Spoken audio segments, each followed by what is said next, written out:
Hereward the Wake was an Anglo-Saxon landholder who became one of the most wanted men in England following the Norman conquest of 1066. After William of Normandy seized the English crown, Norman forces moved quickly to crush resistance and confiscate land from the native elite. Hereward refused to submit. Operating primarily in the marshlands of eastern England, especially around the Isle of Ely, Hereward led a sustained campaign of armed resistance against Norman rule. He attacked Norman-held estates, ambushed troops, destroyed fortifications, and disrupted the installation of Norman officials. His knowledge of the local terrain allowed him to evade capture repeatedly, turning the surrounding wetlands into a natural fortress. Norman authorities responded with direct military action. William the Conqueror ordered multiple campaigns to eliminate Hereward and other rebels in the region. Causeways were built across the marshes, monasteries were seized, and armed forces were deployed specifically to track him down. Contemporary chronicles describe him as a persistent and dangerous threat to Norman control. Eventually, the resistance collapsed after Ely fell to Norman forces in 1071. Accounts differ on Hereward's final fate. Some suggest he was killed soon after. Others claim he negotiated a pardon and disappeared from the historical record. Regardless of the outcome, Hereward was actively hunted by the ruling authority of England and represents one of the earliest clear examples of a medieval outlaw pursued on a national scale. Eustace the monk began his life in religious orders before abandoning monastic life and turning to violence and piracy. By the early 13th century, he had become one of the most wanted men operating in the English Channel, preying on merchant shipping and coastal settlements at a time when sea trade was vital to royal finances. Initially, Eustace entered the service of King John of England as a privateer, using royal backing to attack French vessels. However, after falling out with the English crown, he switched allegiance to France and continued his attacks, now targeting English ships instead. His ability to change sides made him especially dangerous. Both kingdoms viewed him as a traitor, not just a criminal. Eustace commanded a fleet that raided ports, captured ships, and disrupted trade routes across the Channel. His operations were significant enough that England and France launched naval efforts specifically to eliminate him. Contemporary sources describe him as a major threat to maritime security, not a minor pirate. In 1217, during the First Barons' War, Eustace was finally intercepted by an English fleet at the Battle of Sandwich. His ship was captured after a fierce fight. He was taken prisoner and executed immediately, reportedly beheaded on deck without trial. His death marked the end of one of the most prominent pirate careers of the medieval period, and confirms his status as a man actively hunted by multiple authorities at once. Fra Dolcino was the leader of a religious group in northern Italy during the early 1300s. His group believed that the church had become too rich and powerful, and that Christians should live simply and share everything they owned. At the time, these ideas were seen as dangerous and illegal. After the previous leader of the group was executed, Dolcino took control. As pressure from the church increased, he and his followers fled into the mountains near Piedmont. They built camps in remote areas and avoided capture for several years. To survive, the group began raiding nearby villages for food, which caused fear among the local population. The Catholic Church responded by declaring Dolcino a heretic, meaning he was officially an enemy of the church. The Pope ordered local authorities and armed groups to hunt him down. This turned the search for Dolcino into a military operation rather than a simple arrest. For several years, Dolcino remained free despite repeated attempts to capture him. In 1307, church-backed forces finally surrounded his group after a long siege. With little food left, Dolcino was captured. He was publicly executed soon after. His punishment was intended to send a clear message that religious rebellion would not be tolerated. Fra Dolcino was actively pursued by authorities and is a clear example of how medieval powers dealt with people they considered a serious threat. Klaus Störtebeker was a pirate who operated in the North Sea during the late 1300s. He was part of a group known as the Victual Brothers, originally hired to supply food during wartime. When the war ended, many of them turned to piracy, attacking merchant ships instead. Störtebeker became one of the most feared pirate leaders in the region. His ships targeted trade routes used by the Hanseatic League, a powerful network of trading cities in northern Europe. These attacks disrupted commerce and caused major financial losses. As a result, merchants and city leaders demanded action. Authorities responded by placing bounties on Stortebeker and his crew. The Hanseatic League organized naval patrols specifically to capture him. For several years, he avoided arrest, helped by fast ships and support from sympathetic ports that benefited from piracy. In 1401, Stortebeker was finally captured during a naval battle near Heligoland. He was taken to Hamburg, where he and his crew were publicly executed. According to legend, he attempted to save members of his crew even after his capture, though this part of the story is likely exaggerated. Stortebeker's case shows how piracy could trigger coordinated action between cities and states. He was not just a criminal, but a major threat to international trade, making him one of the most wanted men of his time. The next case is one we've already covered in detail in another video, so we'll keep this brief. If you want a deeper breakdown, you can watch our serial killers from the Middle Ages video. During the 1430s, children began disappearing near the estates of Gilles de Rais in western France, leading to serious accusations from local communities. Witnesses later described scenes of extreme abuse and murder, with accounts so disturbing that they shocked even medieval courts.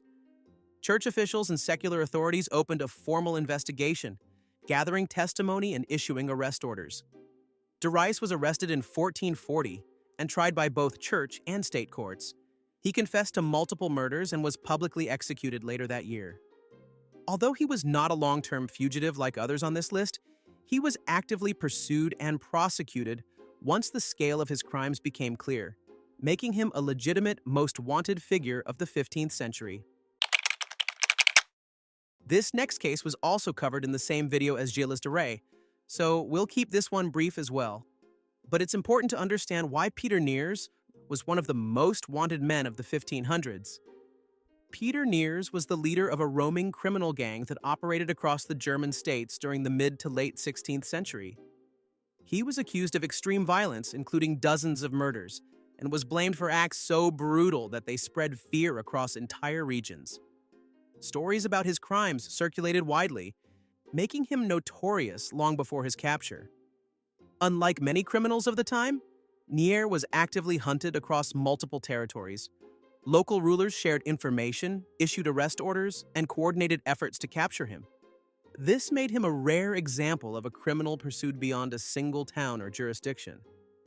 After years of evading authorities, Neers was finally captured in 1581.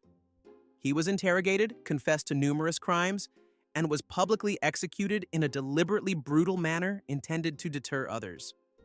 His case shows how serious threats to public safety could trigger organized manhunts, even in a fragmented medieval legal system. William Kidd began his career on the right side of the law.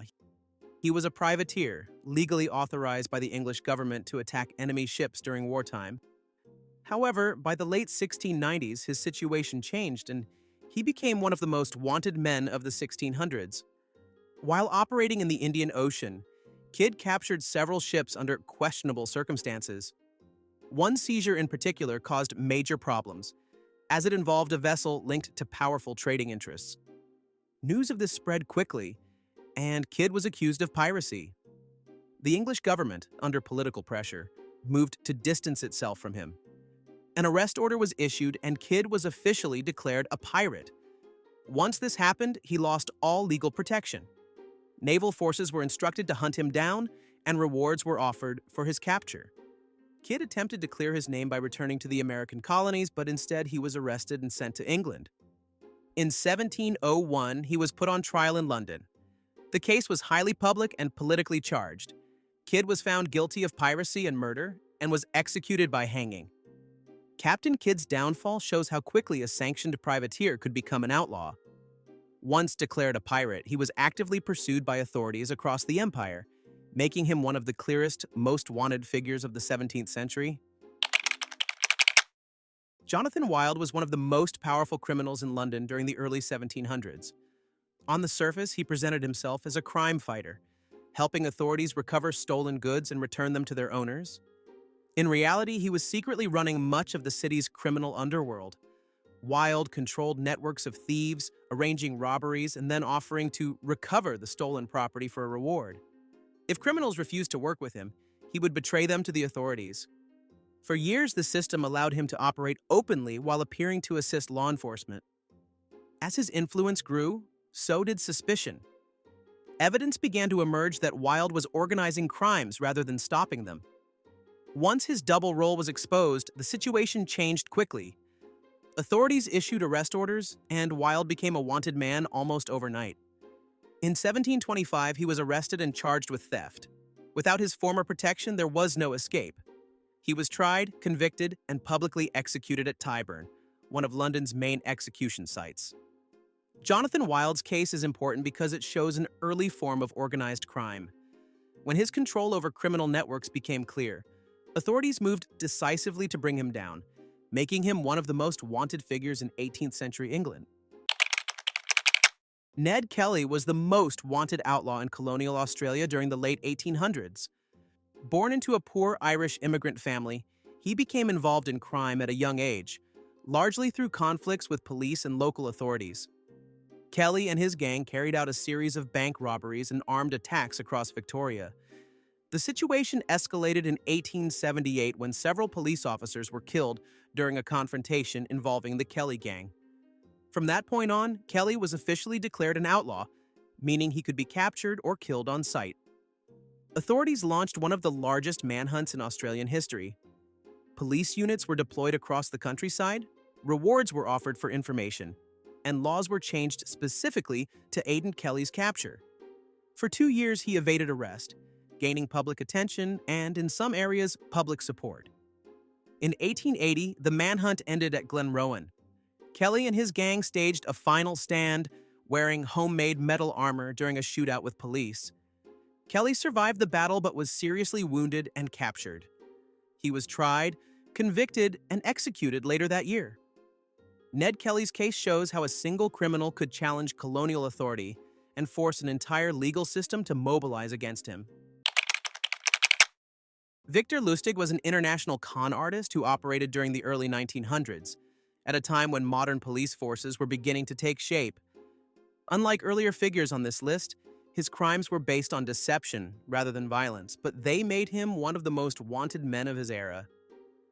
Lustig carried out large-scale frauds across Europe and the United States, targeting businessmen, banks, and officials. His most famous scam involved convincing investors that the Eiffel Tower was being secretly sold for scrap metal. He pulled off this scheme not once, but twice before fleeing the country. As his crimes spread across borders, authorities in multiple countries began tracking him. He was arrested several times but repeatedly escaped or talked his way out of trouble. By the 1930s, U.S. federal authorities had issued arrest warrants and were actively hunting him. Lustig was eventually captured and convicted in the United States for counterfeiting and fraud.